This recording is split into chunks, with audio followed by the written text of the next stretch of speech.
लालू नीतीश की दोस्ती का जो तिलिस्म है उसी तरह का असर करेगा 2024 के लोकसभा चुनाव में, खासकर बिहार में। उससे ज्यादा असर करना चाहिए।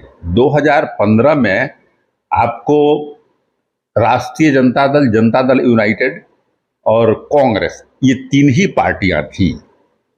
अभी तो उसमें आपको तीनों लेफ्ट पार्टी हैं, माले के 12-12 विधायक हैं, मजबूत पार्टी है। उस समय भारतीय जनता पार्टी को 34 वोट आए थे, 53 सीट पर सिमट गई थी। महागठबंधन को 178 सीट आया था और 43% के आसपास वोट आया था। बिहार में तो अब 2015 में 2024 में क्या आपने बनाया है? लालू प्रसाद और नीतीश कुमार जी के तरह का दावर नेता आपके पास है नहीं, नेतृत्व का अभाव है आपके पास बिहार में। दूसरी बात है कि यहाँ की जो पिछड़ी जातियां हैं वो उत्तर प्रदेश की तरह आपके पास नहीं गई हैं, वो तो है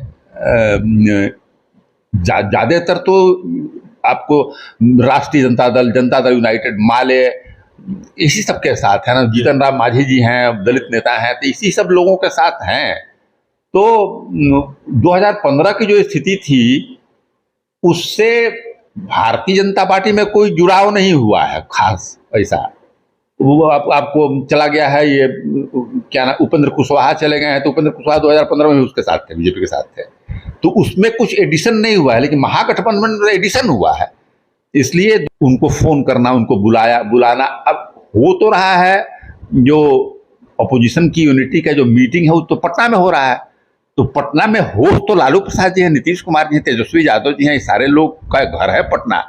तो ऑब्वियसली किसी आदमी से जब बात होगी तो बोले कि आप मेरे घर आइए, आप यहाँ आइए, आपका स्वागत हम करेंगे। 2014-15 में नीतीश जी लालू जी के साथ आए थे, तो उसकी परिस्थिति थी, पहले ही वो बता चुके थे कि भाई इस तरह से जो क्राइम, कम्युनलिज्म, ये सब, तो नरेंद्र मोदी से विरोध था उनको कि भाई कम्युनलिज्म या रीजनल इम्बैलेंस को जो करेगा उसके साथ हम नहीं रहेंगे, और नरेंद्र मोदी जी प्रधानमंत्री के उम्मीदवार बनेंगे तो हम हट जाएंगे वहाँ से। ये पहले ही बता चुके थे। चले आए और रहे, चुनाव जीत गए।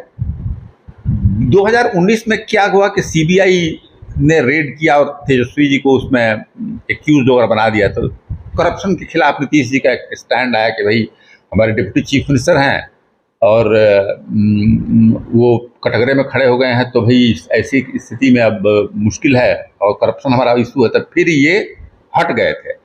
लेकिन 5 साल के बाद लगा कि भाई तो उनको रेड कर दिया, लेकिन कुछ निकला वहां से नहीं। ये तो ठीक नहीं हो सकता है कि हमको अलग करने के लिए सीबीआई ने और ईडी ने रेड कर दिया, तेजस्वी के ऊपर कुछ निकला नहीं। फिर आ गए महागठबंधन में, फिर रेड करने लगे तेजस्वी के ऊपर, सब फिर सर्च बनाने लगे, फिर से करने लगे, फिर से सीबीआई नया कुछ केस जो बंद कर दी थी उस केस में कुछ क्वेश्चनिंग करने लगी लोगों का। तो अब नहीं लगता है कि ये अब जान गए हैं कि भाई ये लोग इन्वेस्टिगेटिंग एजेंसी का, नीतीश कुमार जी अब बोलने भी लगे हैं कि इन्वेस्टिगेटिंग एजेंसी का दुरुपयोग ये लोग कर रहा है। जब हम साथ आते हैं तो साहब ये लोग इस तरह का काम करता है, इसमें तथ्य नहीं है। तो अब नहीं लगता है कि ये उस तरह की परिस्थिति है। अब सर, बिहार की राजनीति से जुड़े कुछ सवाल है। 2015 और 2024 दोनों में समानता है। समानता यह है कि 2015 में लालू यादव नीतीश कुमार साथ थे, 2024 में लालू यादव नीतीश कुमार साथ ही रहेंगे अगर कोई बहुत वैसी राजनीतिक घटना नहीं हुई तो 2015 में जो दिखा, नरेंद्र मोदी, बीजेपी पूरी ताकत लगाकर बिहार विधानसभा का चुनाव नहीं जीत पाई। क्या 2024 का जो लोकसभा चुनाव है वो उसी तरह का चुनाव है और लालू नीतीश की दोस्ती का जो तिलिस्म है उसी तरह का असर करेगा 2024 के लोकसभा चुनाव में, खासकर बिहार में? उससे ज्यादा असर करना चाहिए। 2015 में आपको राष्ट्रीय जनता दल यूनाइटेड और कांग्रेस, ये तीन ही पार्टियां थी। अभी तो उसमें आपको तीनों लेफ्ट पार्टी हैं, माले के 12-12 विधायक हैं, मजबूत पार्टी है। उस समय भारतीय जनता पार्टी को 34% वोट आए थे, 53 सीट पर सिमट गई थी।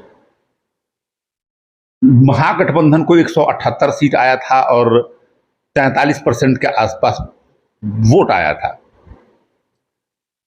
अब साहब अभी देखिएगा आकर के तो दूसरे राज्यों में हुआ क्या है कि जैसे उत्तर प्रदेश में बीजेपी की स्थिति बिहार से अच्छा इसलिए है कि कोई दूसरा नेतृत्व जो राज्य का नेतृत्व है वो कुछ नहीं है बिहार में बीजेपी का। वहाँ आदित्यनाथ योगी या एक नेतृत्व है जो कि, और दूसरे आपको बैकवर्ड क्लासेज में दलितों में भी बीजेपी ने उत्तर प्रदेश में एक जगह बना लिया है। बिहार में तो अब 2015 में 2024 में क्या आपने बनाया है? लालू प्रसाद और नीतीश कुमार जी के तरह का दावर नेता आपके पास है नहीं, नेतृत्व का अभाव है आपके पास बिहार में। दूसरी बात है कि यहाँ की जो पिछड़ी जातियां हैं वो उत्तर प्रदेश की तरह आपके पास नहीं गई हैं, वो तो है ज्यादातर तो आपको राष्ट्रीय जनता दल यूनाइटेड, माले, इसी सब के साथ है ना। जीतन राम मांझी जी हैं, दलित नेता हैं, तो इसी सब लोगों के साथ हैं। तो 2015 की जो स्थिति थी उससे भारतीय जनता पार्टी में कोई जुड़ाव नहीं हुआ है खास ऐसा। वो आपको चला गया है ये क्या ना, उपेंद्र कुशवाहा चले गए हैं, तो उपेंद्र कुशवाहा 2015 में भी उसके साथ थे, बीजेपी के साथ थे, तो उसमें कुछ एडिशन नहीं हुआ है, लेकिन महागठबंधन में एडिशन हुआ है। इसलिए 2024 का जो आप अंदाजा लगाते हैं तो हमको लगता है कि 2015 से बेहतर करना चाहिए महागठबंधन को 2024 में। लालू यादव की भूमिका कितनी अहम होने वाली है ये जो विपक्षी एकजुटता की कवायद चल रही है उसमें? क्योंकि जैसे कल ही एक खबर आई कि उन्होंने सीधे मल्लिकार्जुन खड़गे को फोन लगाया, उनको आमंत्रित किया, तो इसका मतलब यह है कि उन्होंने सब कुछ नीतीश कुमार और तेजस्वी यादव के भरोसे नहीं छोड़ रहा है, बहुत कुछ खुद भी कर रहे हैं वो। तेजस्वी आगे आने वाले नेता हैं, नीतीश कुमार जी मुख्यमंत्री हैं, तो वो तो कोऑर्डिनेट कर ही रहे हैं, छोड़ने की बात नहीं है, सब लोग अपना अपना काम कर रहे हैं। रहा सवाल लालू जी का, तो पहले ही से कद्दावर नेता है, कोई उनको जन्मदिन के लिए ऐसे भी फोन करेंगे तो बात तो अपनी कह ही सकते हैं। और दूसरी बात है कि नीतीश जी भी आप कब शुरू किए महागठबंधन में सारे पार्टियों को जोड़ना? जब राष्ट्रीय जनता दल के साथ लालू जी के साथ मिले तब न बात शुरू किए। तो आप अंदाजा लगा सकते हैं कि अगर लालू जी का अहमियत क्या है। नीतीश कुमार जी अगस्त के पहले तो ये बात नहीं करते थे, लेकिन जब जुड़े इसमें आकर के, सबसे बड़ी पार्टी है राष्ट्रीय जनता दल आपको बिहार के असेंबली में, उसके लालू जी का दावत प्रेसिडेंट है, नेशनल प्रेसिडेंट है, तो इसको कैसे सोचिएगा कि उनका रोल, उनका प्राइम रोल है उनका इसमें। हाँ, अब ये नहीं कि छोड़ नहीं रहे, छोड़ने की बात नहीं। Nitish Kumar ji active chief minister हैं, महागठबंधन के नेता हैं, तो ऑब्वियसली रोल, लोगों से मिल रहे हैं, टूर कर रहे हैं, ट्रैवल कर रहे हैं, तो वो अपना काम कर रहे हैं। जब और लालू जी भी पार्टी के राष्ट्रीय अध्यक्ष है, अब कोई किसी को दूसरे राष्ट्रीय अध्यक्ष को फोन करना, खड़गे साहब भी कांग्रेस के प्रेसिडेंट हैं, तो बिल्कुल नेचुरल बात है कि उनको फोन करना, उनको बुलाना। अब हो तो रहा है, जो अपोजिशन की यूनिटी का जो मीटिंग है वो तो पटना में हो रहा है, तो पटना में होस्ट तो लालू प्रसाद जी हैं, नीतीश कुमार जी हैं, तेजस्वी यादव जी हैं, सारे लोग का घर है पटना। तो ऑब्वियसली किसी आदमी से जब बात होगी तो बोले कि आप मेरे घर आइए, आप यहाँ आइए, आपका स्वागत हम करेंगे, उसी रूप में ये बोलते हैं। ये जो सर विपक्षी दलों की बैठक होने वाली है, इससे ये कितनी सकारात्मक है या विपक्षी एकजुटता को लेकर कितना सेहतमंद है, क्या निकल कर आने वाला है इससे?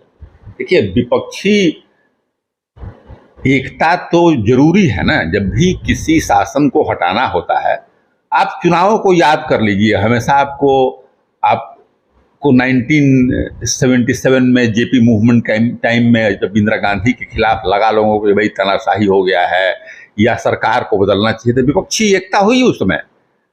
89 में राजीव गांधी जी प्रधानमंत्री थे, बहुत बड़ा बहुमत था उनको, विश्वनाथ प्रताप जी उसी में से निकले हुए थे उनके मंत्रिमंडल से, और लोगों को लगा विपक्षी पार्टियों को कि नहीं, अब कांग्रेस को बदलने का समय आ गया है, तो लोग इकट्ठे हुए।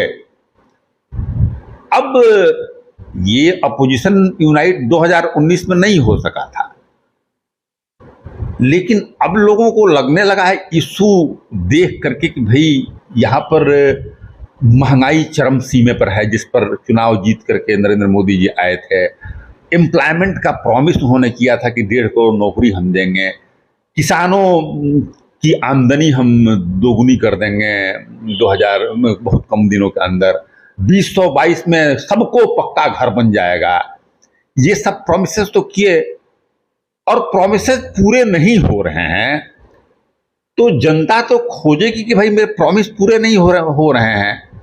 तो प्रॉमिस पूरा नहीं हो रहा है तो इस क्वेश्चन को तो एड्रेस करना पड़ेगा। कौन एड्रेस करेगा? जो विपक्ष में है उस वही एड्रेस करेगा ना। दूसरी तरफ आपको एक तरह का माहौल डरा हुआ है। माइनॉरिटीज बहुत सारे जगहों पर गाय के प्रोटेक्शन के नाम पर या लव जिहाद के नाम पर किसी को प्रताड़ित कर दिया गया, पकड़ के बंद कर दिया गया जेल में, परेशान हो गया। इसी तरह की परेशानी संविधान पर लोग खतरा बता रहे हैं, विपक्ष के लोग जो है, कॉमन मैन परेशान है। तो इसको एड्रेस करने के लिए विपक्ष की का एकता होना तो जरूरी है। देखिए, चुनाव में हारना जीतना 2024 में डिसाइड होगा उसमें, देखिए एक नैरेटिव तो बनेगा ही ना। इनके जब अपोजिशन एकता एक साथ 17, 18, 20 पार्टियां जब होंगी जो इम्पोर्टेंट पार्टी हैं, तो आपको अब विपक्ष के तरफ से एक नैरेटिव तो बनेगा। जो इशू नहीं उठते थे वो इशू बनेंगे, पूछा जाएगा साहब। अब देखिए कि पार्लियामेंट में नरेंद्र मोदी जी ने उसको इनॉग्रेट किया, तो पार्लियामेंट का लोगों ने बहिष्कार नहीं किया, लेकिन 18-20 पार्टियों ने नरेंद्र मोदी क्यों इनॉग्रेट करेंगे, उसको सब मिलके उसको बैकआउट कर दिया। तो यूनिटी के लिए अब जमीन तैयार हो रही है।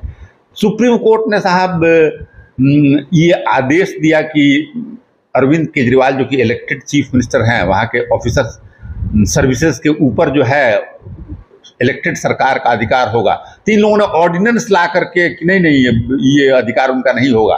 तो सुप्रीम कोर्ट के आदेश को एक तरह से अवहेलना इन लोगों ने किया, जिस पर पूरी विपक्ष के लोग चाहते हैं कि उस ऑर्डिनेंस के खिलाफ हम वोट करें। तो इशू जिस तरह से बन रहे हैं, तो देखिए अभी ये कहना उचित नहीं है कि चुनाव में 2024 में कौन हारेंगे, कौन जीतेंगे, क्या करेंगे, लेकिन एक इफेक्टिव नैरेटिव जो लोग, जनता जो खोज रही है, अल्टरनेटिव जो निजात पाना चाह रही है, उसको स्वर देने के लिए अपोजिशन एकता जो है जरूरी है, जो कि हो रहा है। एक जो परसेप्शन क्रिएट करने की कोशिश होती है, जो नीतीश कुमार या लालू यादव के राजनीतिक विरोधी हैं, या जो रिकॉर्ड रहा है नीतीश कुमार का कि नीतीश कुमार कभी भी पाला बदल सकते, क्या नीतीश कुमार के बारे में इस बात की संभावना है कि वो फिर बीजेपी के साथ चले जाएं 2024 में, 25 में? नहीं, अभी लगता नहीं है। देखिए, हर समय में कुछ ना कुछ परिस्थिति होती है। 2014-15 में नीतीश जी लालू जी के साथ आए थे, तो उसकी परिस्थिति थी, पहले ही वो बता चुके थे कि भाई इस तरह से जो क्राइम, कम्युनलिज्म, ये सब, तो नरेंद्र मोदी से विरोध था उनको कि भाई कम्युनलिज्म या रीजनल इम्बैलेंस को जो करेगा उसके साथ हम नहीं रहेंगे, और नरेंद्र मोदी जी प्रधानमंत्री के उम्मीदवार बनेंगे तो हम हट जाएंगे वहाँ से। ये पहले ही बता चुके थे। चले आए और रहे, चुनाव जीत गए।